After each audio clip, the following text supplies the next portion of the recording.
السلام علیکم dear students. آج ہم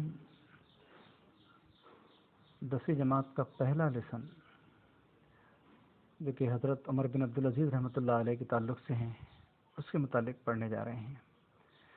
مصنف ہیں شرف الدین ساحل.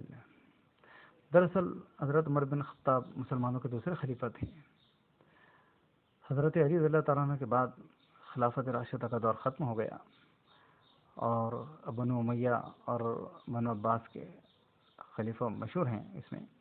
لیکن اس کے بعد حضرت عمر بن عبدالعزیز رحمۃ اللہ علیہ جو عباسی خلفاء میں سے خلیفہ ہیں، انہوں نے اس انداز سے خلافت کی کہ آپ نے حضرت امیر المومنین حضرت عمر بن خطاب رضی اللہ تعالیٰ عنہ کی یاد تازہ کرا دی.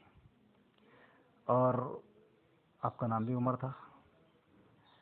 اب اس سبق میں حضرت عمر بن عبدالعزیز رحمۃ اللہ علیہ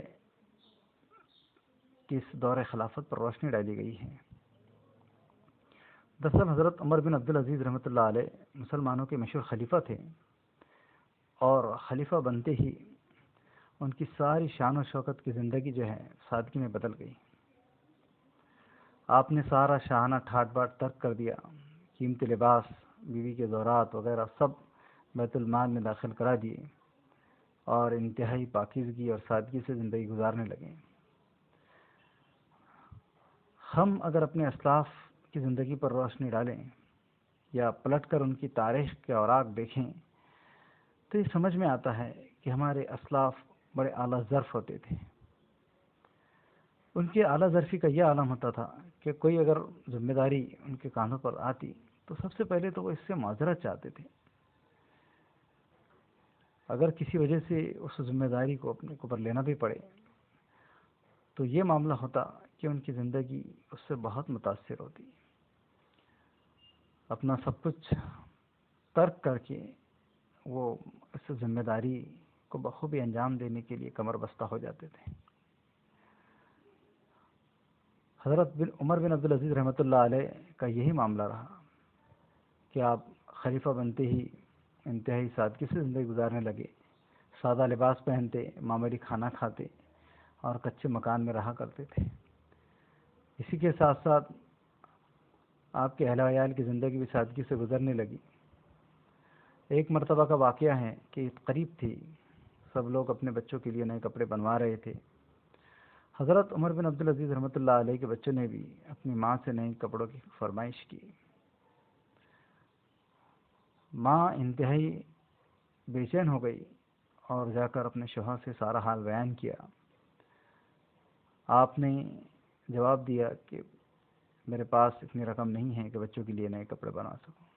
اندازہ کہ یہ خلیفہ ہیں، آپ چاہتے تو بیت المال سے رقم لے سکتے تھے، لذیذ کھانا بچوں کو کھلا سکتے تھے، عمدہ سے عمدہ کپڑے پہنا سکتے تھے، اچھے سے اچھے مکان میں رہ سکتے تھے. لیکن یہ معاملہ ہوا کہ خلیفہ بنتے ہی سادگی نے ایسا آ کر ہمیں متاثر کیا کہ ساری چیزیں ترک کر دیں.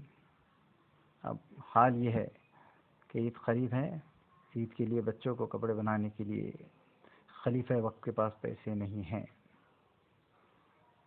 اس کے برعکس اگر ہم دیکھیں تو ہمارا معاملہ یہ ہے کہ کوئی عہدہ، کوئی مرتبہ، کوئی ذمہ داری، کوئی کرسی، کوئی منصب اگر ہمیں دیا جاتا ہے تو اس میں کیا فرق آتا ہے؟ چال ڈھال میں فرق آتا ہے، انداز گفتگو بدل جاتا ہے، رویے میں، سلوک میں، برتاؤ میں تبدیلی آ جاتی ہے. تو اعلیٰ ظرف لوگوں کی پہچان الگ ہوتی ہے، کم ظرف لوگوں کی پہچان الگ ہوتی ہے. کم ظرف جب اوپر جاتا ہے تو عجیب عجیب حرکتیں کرتا ہے، لیکن اعلیٰ ظرف جب کسی مرتبہ پر بیٹھتا ہے تو وہ سوجھ بوجھ سے کام لیتا ہے. ہمیں اس پیراگراف میں یہی درس ملا کہ ہم حضرت عمر بن عبدالعزیز رحمۃ اللہ علیہ کی زندگی کو دیکھیں، اپنے زندگی کو حضرت عمر بن عبدالعزیز سے موازنہ کریں، دیکھیں کہ ہم کہاں غلطی کر رہے ہیں. بیت المال کی حفاظت کا یہ معاملہ ہے کہ سرکاری باورچی خانے میں پانی گرم ہو رہا ہے، اس سے غسل بھی نہیں کرتے، وضو بھی نہیں کرتے. اور اتنے پر بس نہیں، بلکہ بیت المال میں رکھی ہوئی مشک کی خوشبو لینا تک، خوشبو سونگھنا تک گوارا نہیں ہے۔ خلیفہ وقت کو انداز لگائی۔